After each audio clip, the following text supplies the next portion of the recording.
વિદ્યાર્થી મિત્રો, study four નોલેજની YouTube ચેનલમાં આપનું હાર્દિક સ્વાગત છે.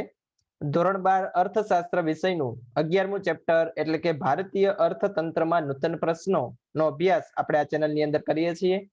ઘણા ટોપિકનો અભ્યાસ આપણે ઓલરેડી કરી ચૂકેલા છીએ, જેમ કે 3 પ્રકારની નૂતન સમસ્યા એ ભારતીય અર્થતંત્રમાં જોવા મળે છે. આ 3 સમસ્યાઓનો અભ્યાસ આ ચેપ્ટરની અંદર કરવાનો છે.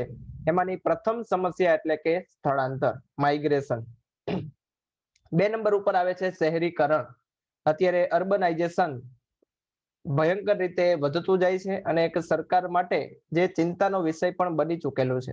અને આ ઉપરાંત 3 નંબર એટલે કે સ્થળાંતર અને શહેરીકરણ જો કોઈ કારણે થતું હોય તો એ છે ભારતીય અર્થતંત્રનું આંતર માળખું. એટલે કે આપણા દેશની અંદર હજી પણ ગામડાની અંદર એટલી બધી સુવિધાઓ પ્રાપ્ત થઈ શકેલી નથી, જેને લીધે આ શહેરીકરણ અને સ્થળાંતર જેવા પ્રશ્ન છે આ અર્થતંત્રની અંદર નવા જોવા મળે છે.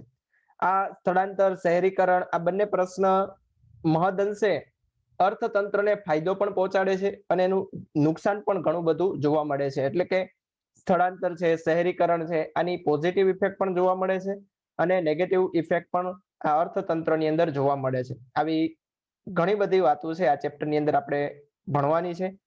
આજના લેક્ચરની અંદર આપણે ભણવાનું છે સ્થળાંતરના કારણો. ગયા લેક્ચરની અંદર આપણે સ્થળાંતરના પ્રકાર વિશે વાત કરેલી હતી. ખૂબ જ સારી રીતે સ્થળાંતરના 2 પ્રકાર આપણે સમજેલા હતા. પહેલું હતું સ્થળ આધારિત સ્થળાંતર અને બીજું હતું કારણ આધારિત સ્થળાંતર.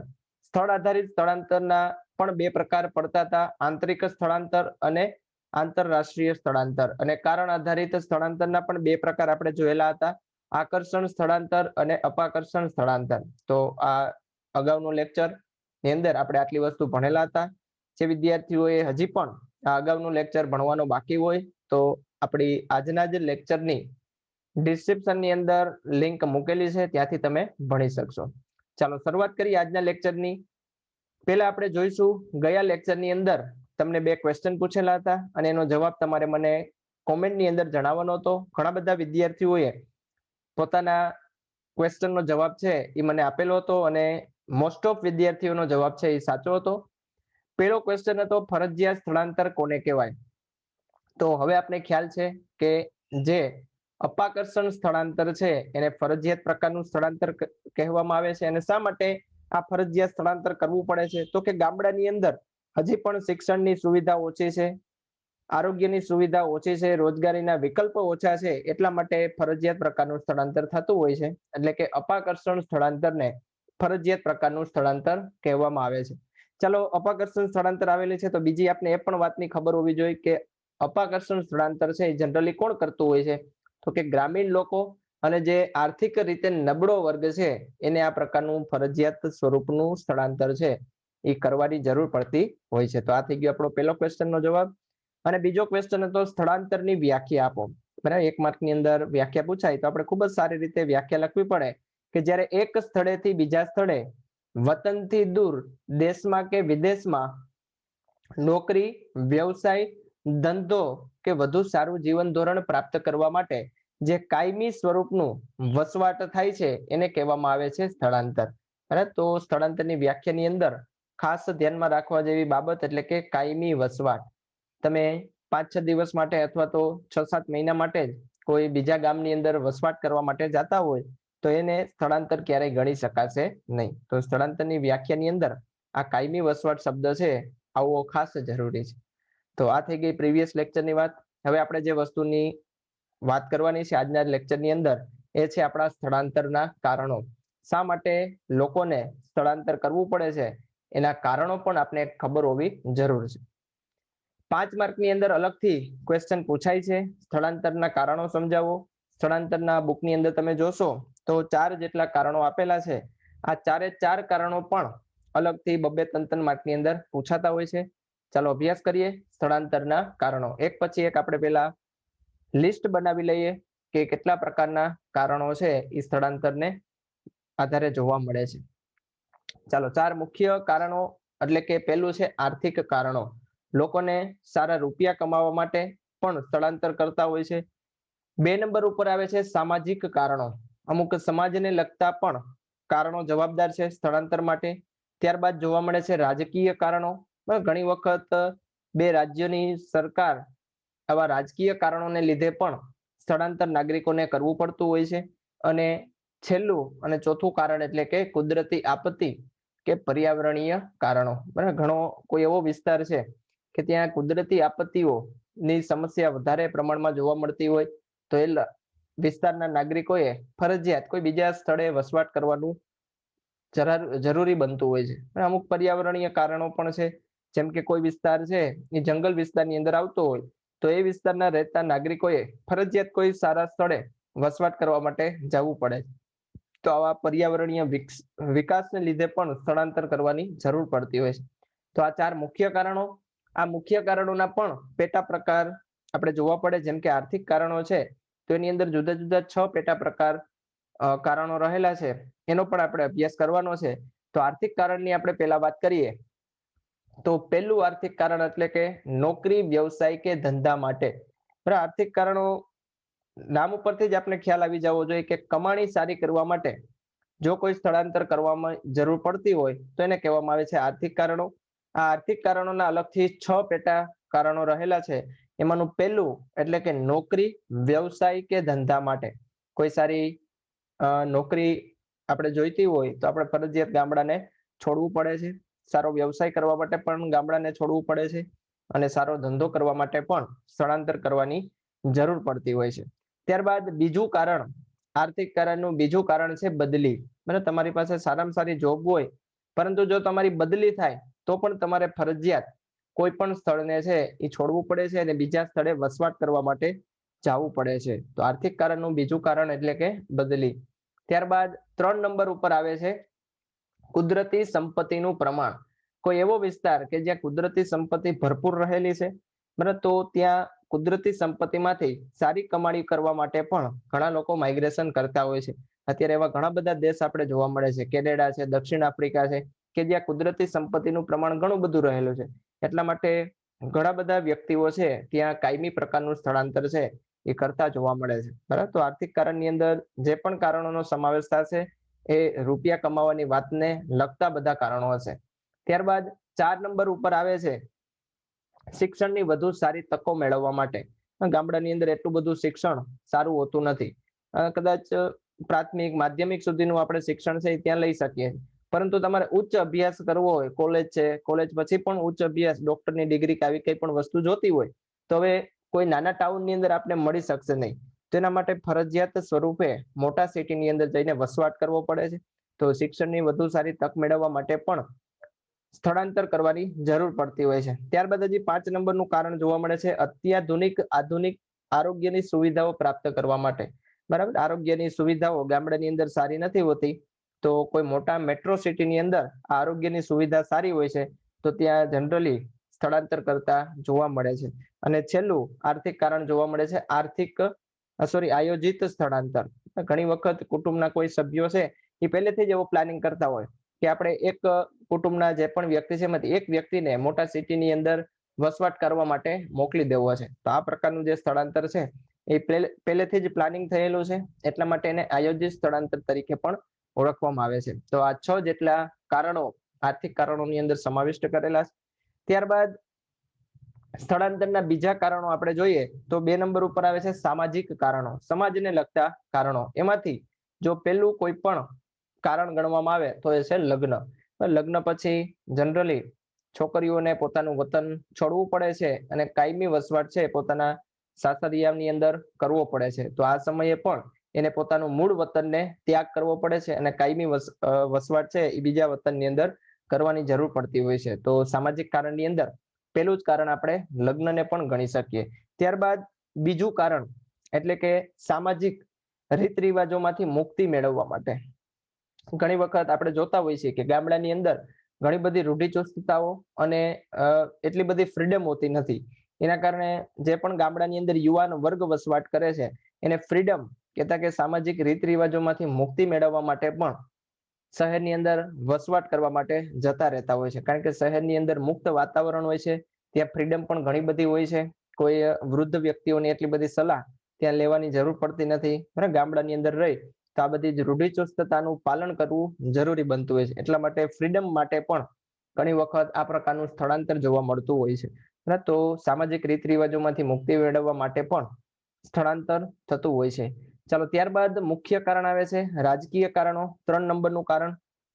બરાબર, સામાજિક કારણો છે, રાજકીય કારણો છે, 2 માર્કની અંદર પૂછાઈ શકે. આર્થિક કારણો 3 માર્કની અંદર પણ અલગથી પૂછાઈ શકે. ચાલો રાજકીય કારણોમાંનું પહેલું કારણ એટલે કે યુદ્ધ અને અશાંતિ.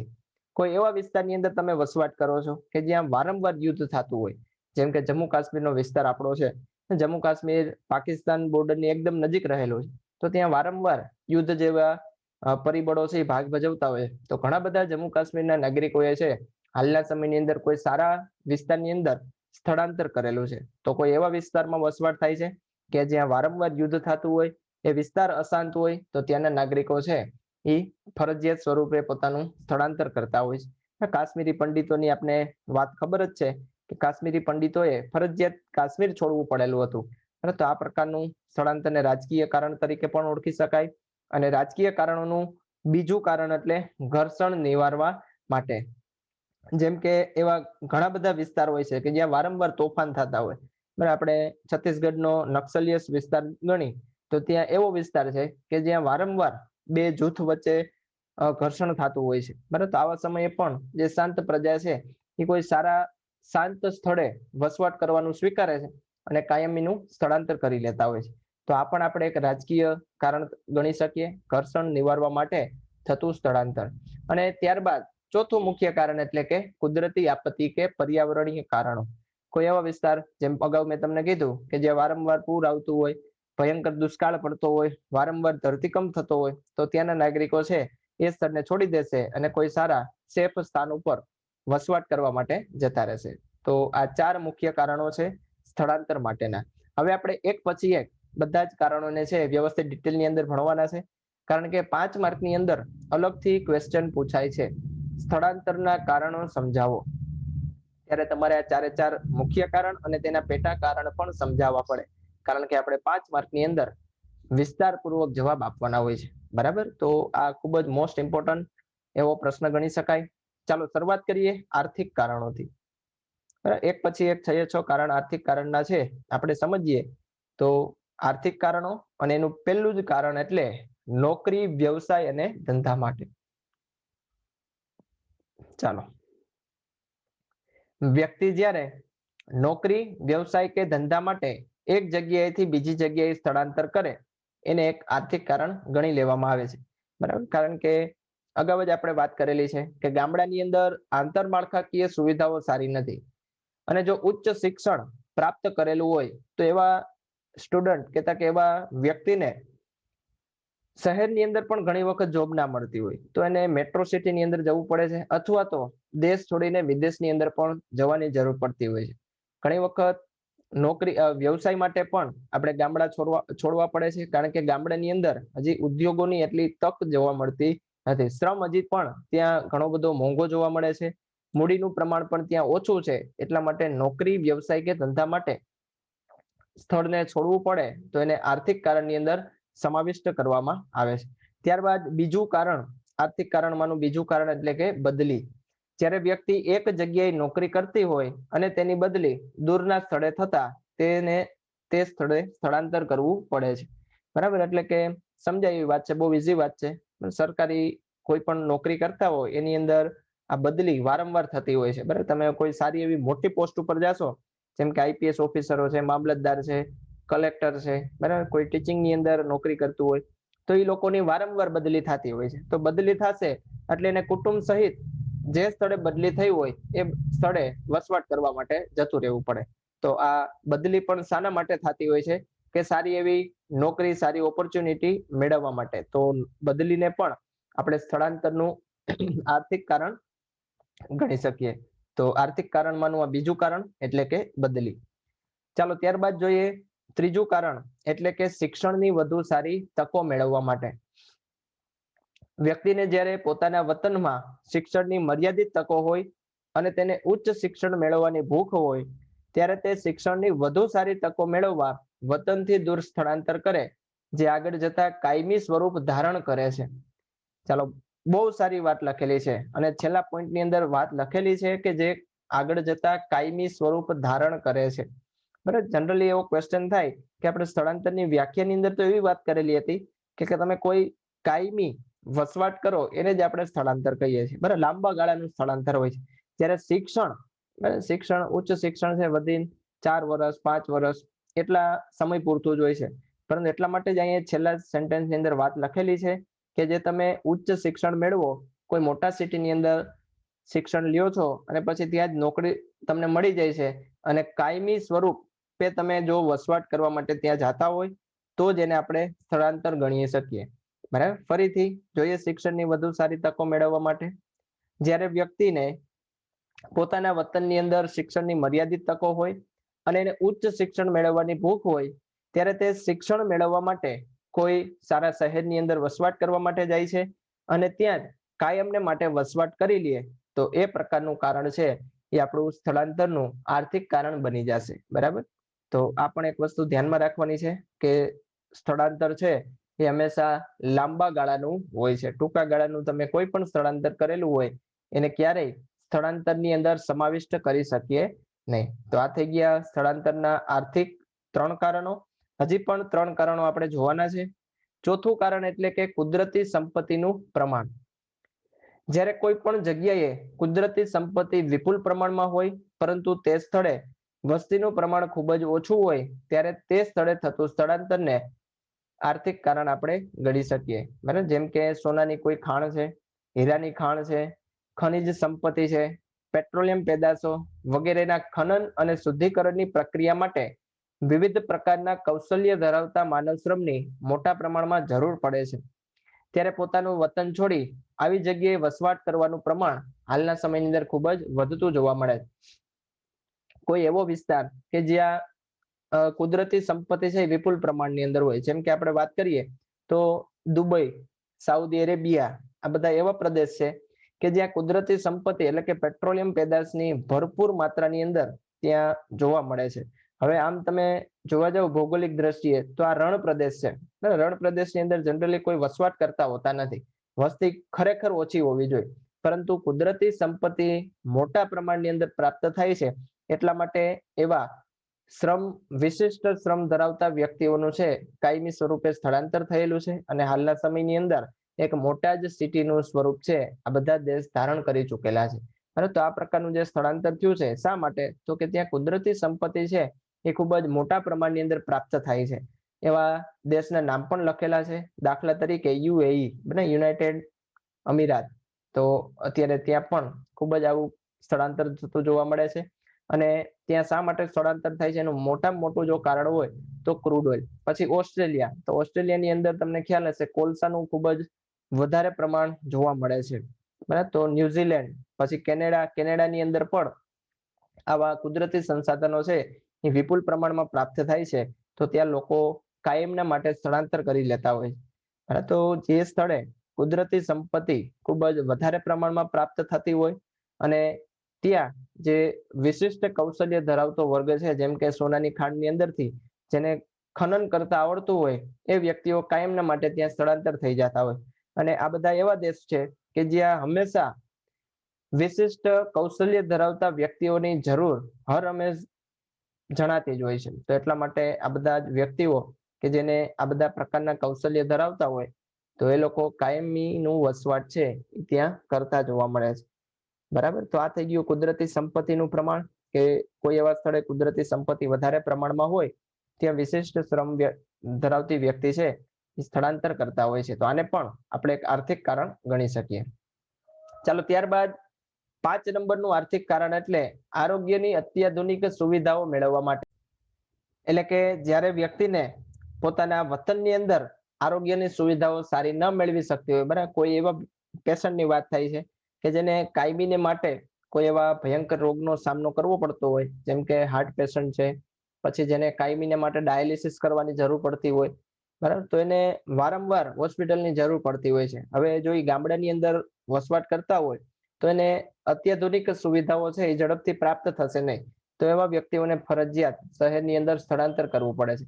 આ ઉપરાંત કોઈ આર્થિક રીતે સમૃદ્ધ વ્યક્તિ છે અને એ પોતાના હેલ્થ પ્રત્યે બહુ સભાનું હોય તો એને પણ એવું થતું હોય કે આપણે જે જગ્યાએ આરોગ્યની સારી સુવિધા હોય ત્યાં વસવાટ કરવા માટે જતું રહેવું જોઈએ. અને અત્યારે આરોગ્યની આવી અત્યાધુનિક સુવિધાઓ છે એ શહેરની અંદર વધુ પ્રમાણમાં પ્રાપ્ત થતી હોય છે, બરાબર. તો સારું જો જીવન એ જીવશે તો એની ઇફેક્ટ પણ હકારાત્મક પડશે અને કમાણીની પણ એની વધતી જોવા મળશે. કારણ કે અત્યારે આરોગ્યને પણ એક વિકાસની અંદર સમાવિષ્ટ કરેલું છે.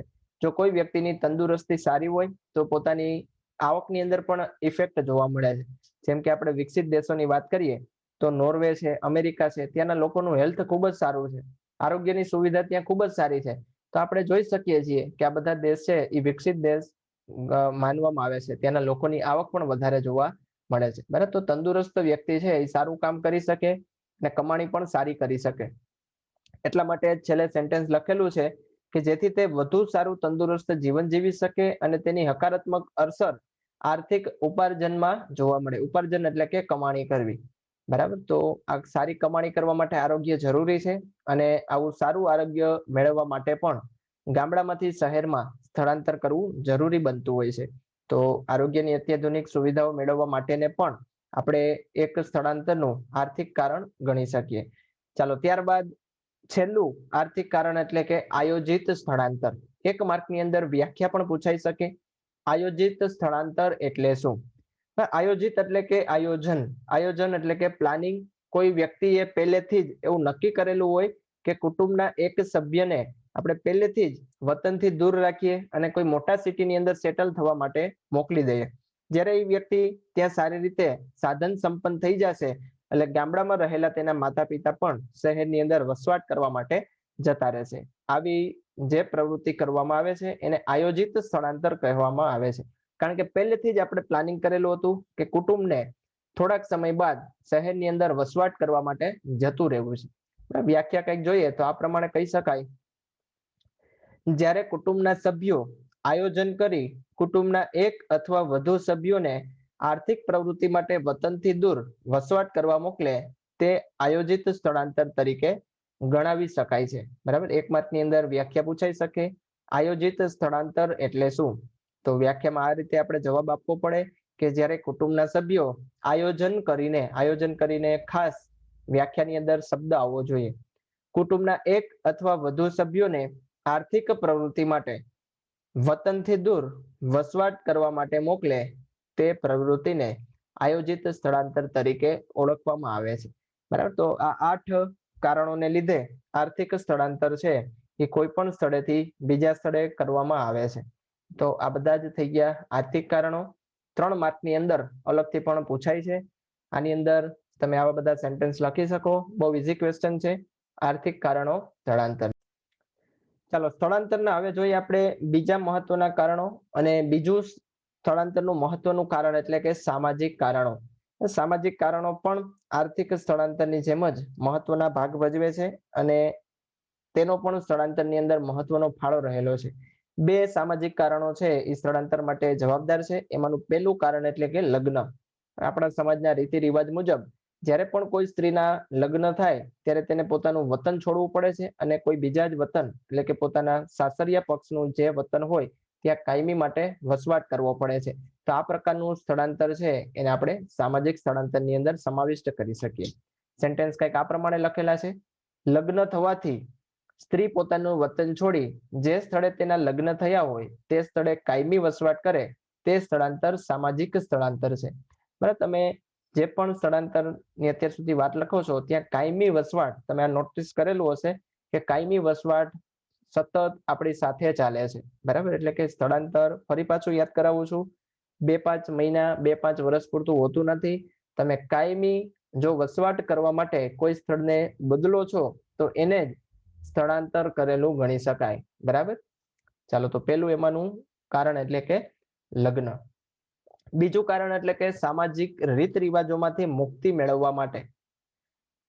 ગ્રામ્ય સમાજ મહદઅંશે પરંપરાવાદી રૂઢિચુસ્ત હોય છે, જ્યારે શહેરી સમાજ મુક્ત વિચારસરણી તેમજ આધુનિક જીવનશૈલી ધરાવતો હોય છે. ખાસ કરીને ગ્રામ્ય સમાજનો યુવા વર્ગ આવી મુક્ત વિચારસરણીથી આકર્ષાય શહેરો તરફ વસવાટ કરવાનું પસંદ કરે છે. અગાઉ આપણે ચર્ચા કરી ચૂકેલા છીએ કે ગ્રામ્ય વિસ્તારની અંદર ઘણી બધી છૂટછાટ હોતી નથી, રોકટોક યુવાન વર્ગને છે હવે આ સમયની અંદર આવી કઈ રોકટોક ગમતી હોતી નથી, એને મુક્ત વાતાવરણ જોતું હોય છે. અને જ્યારે ગામડાની અંદર આવું મુક્ત વાતાવરણ જોવા મળતું નથી. પહેરવેશ, ગામડાની અંદર તમારે વસવાટ કરવો હોય તો પહેરવેશની અંદર ધ્યાન રાખવું પડે, બોલીચાલીમાં ધ્યાન રાખવું પડે, રીત રિવાજોની અંદર બધી ધ્યાન રાખવું પડે. અમુક છૂટછાટ છે એ ગામડાની અંદર યુવાન વર્ગ છે એ મેળવી શકતો નથી. એટલા માટે આવી બધી મુક્ત વિચારસરણી વાળું વાતાવરણ મેળવવા માટે જ શહેરની અંદર કાયમી વસવાટ કરે છે. તો આને પણ આપણે એક સામાજિક કારણ ગણી શકીએ. બરાબર. તો મોસ્ટ ઇમ્પોર્ટન્ટ, ગ્રામ્ય સમાજ મહદઅંશે પરંપરાવાદી અને રૂઢિચુસ્ત વિચારસરણી ધરાવતો હોય છે, જ્યારે શહેરની અંદર મુક્ત વિચારસરણી હોય છે, ત્યાં કોઈની રોકટોક જોવા મળતી નથી. એટલા માટે યુવાન વર્ગ છે એ આ પ્રકારનું સ્થળાંતર કાયમી પણ કરવા માંગતો હોય છે. તો આ થઈ ગયા સામાજિક સ્થળાંતરના બે કારણો. 2 માર્કની અંદર અલગથી પૂછાય એવો ક્વેશ્ચન, સ્થળાંતરના સામાજિક કારણો સમજાવો. ત્યારે આ બંને કારણો આપણે વિગતવાર સમજાવવા પડે. ચાલો ત્યારબાદ આગળ વધીએ સ્થળાંતરના ત્રીજા મુખ્ય કારણ તરફ. તો ત્રીજું મુખ્ય કારણ છે રાજકીય કારણો. જેમ સ્થળાંતરના આર્થિક કારણો, સામાજિક કારણો આપણે જોયા, એ જ રીતે રાજકીય કારણો પણ સ્થળાંતરની અંદર મહત્વનો ભાગ ભજવે છે. અને રાજકીય કારણો પણ 2 રહેલા છે. એમાંનું પહેલું કારણ એટલે કે યુદ્ધ અને અશાંતિ. જ્યાં વારંવાર યુદ્ધ થતા હોય તેવા વિસ્તાર સતત અશાંત રહેતા હોય છે, જેમ કે જમ્મુ કાશ્મીર વિસ્તાર. બરાબર, ન્યૂઝની અંદર તમે વારંવાર સાંભળતા હશો સીઝ ફાયર અથવા તો સીઝ ફાયરનું ઉલ્લંઘન થયેલું છે. પાકિસ્તાની આતંકવાદીઓ દ્વારા વારંવાર ત્યાં હુમલો થતો જોવા મળે છે. તો એ વિસ્તારના લોકો છે એ એવા વિસ્તારની શોધમાં હોય છે કે જ્યાં ખૂબ જ શાંત વાતાવરણ એને મળી રહે. તો અશાંત વિસ્તારમાંથી જે શાંત વિસ્તારની અંદર સ્થળાંતર કરે છે એને પણ એક પ્રકારના રાજકીય કારણની અંદર આપણે સમાવિષ્ટ કરી શકીએ. જ્યાં વારંવાર યુદ્ધ થતા હોય તેવા વિસ્તાર સતત અશાંત રહેતા હોય છે, અને તે વિસ્તારની પ્રજા સતત ભયના ઓથાર નીચે જીવવા કરતા સલામત અને શાંત સ્થળે રહેવાનું પસંદ કરે છે, અને તેથી અશાંત વિસ્તારમાંથી શાંત વિસ્તારમાં સ્થળાંતર થાય છે. બરાબર. તો આની અંદર આપણે એક્ઝામ્પલ તરીકે જમ્મુ કાશ્મીર લઈ શકીએ. બીજું પંજાબ પ્રાંત. બરાબર, પંજાબ પણ આપણો પાકિસ્તાન બોર્ડરની બોર્ડરે આવેલો વિસ્તાર છે. ત્યાં પણ અમુક ગામડા એવા છે કે જ્યાં વારંવાર સીઝ ફાયરનું ઉલ્લંઘન થતું હોય છે.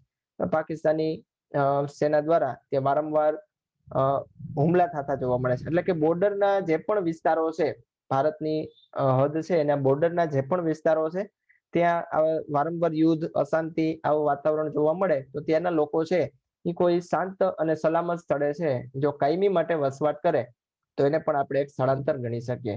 ચાલો ત્યારબાદ બીજું કારણ એટલે કે ઘર્ષણ નિવારવા માટે.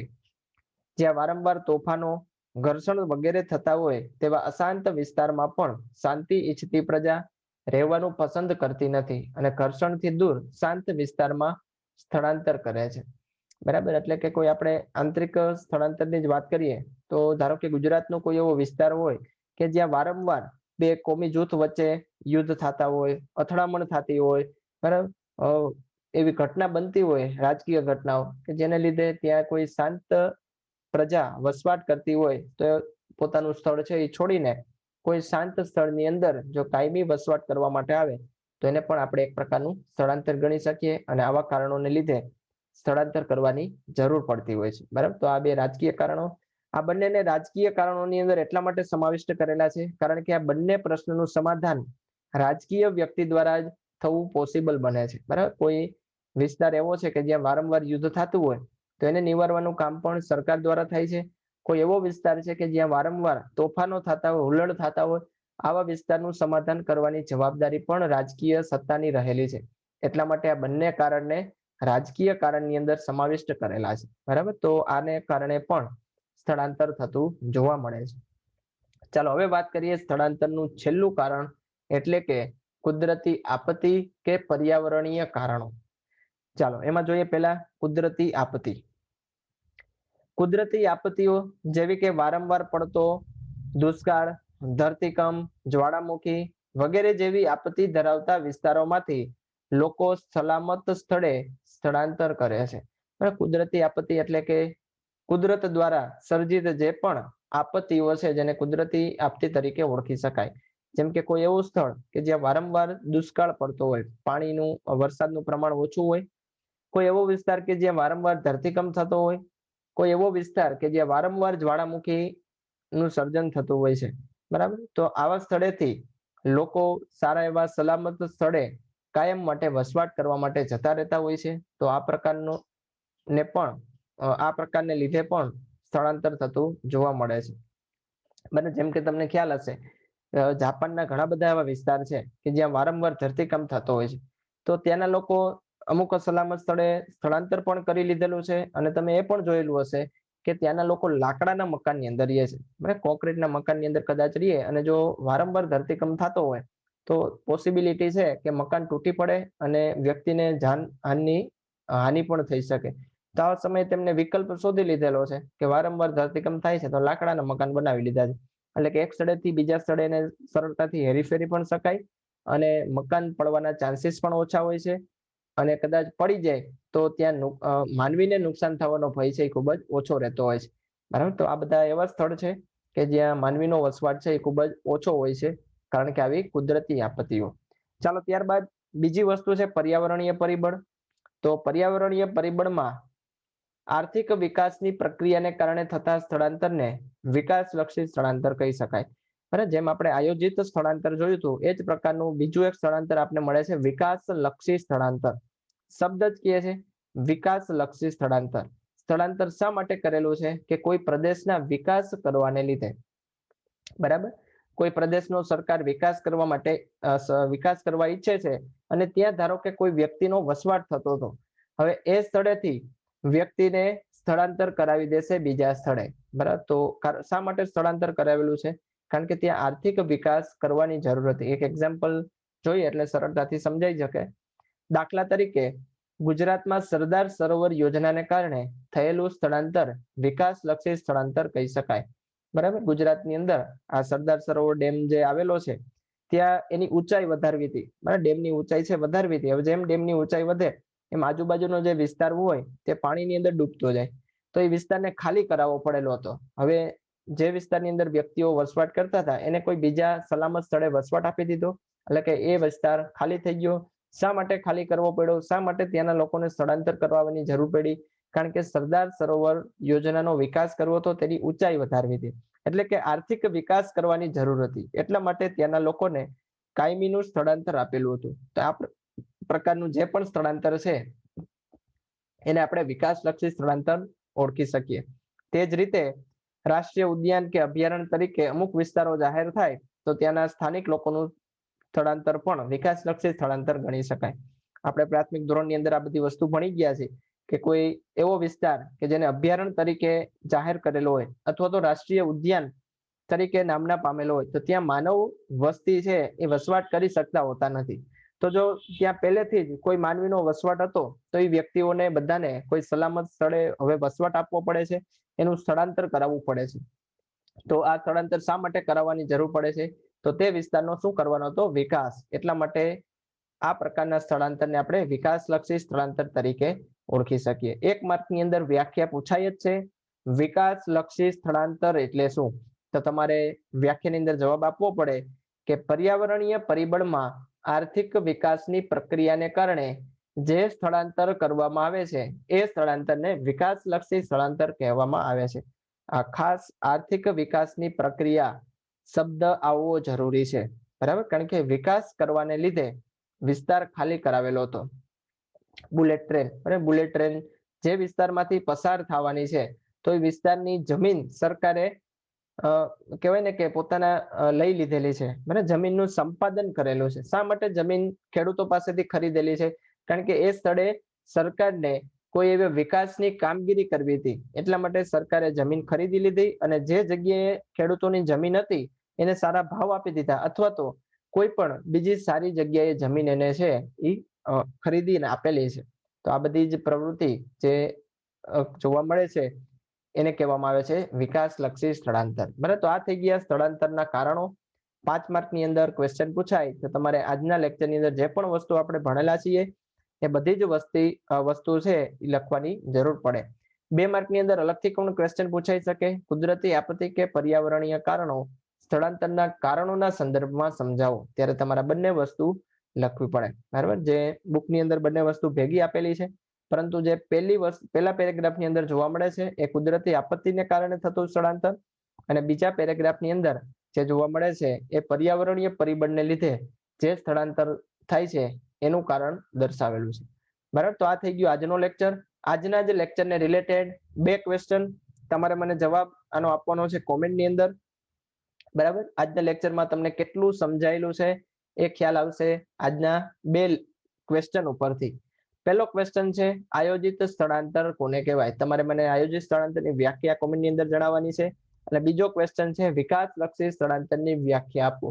બરાબર, તો બંને વ્યાખ્યા સ્થળાંતરની તમારે મને કોમેન્ટની અંદર જણાવવાની છે. બધા જ વિદ્યાર્થીઓએ આ ક્વેશ્ચન ઓફ ધ ડે ની અંદર પાર્ટિસિપેટ થવાનું છે.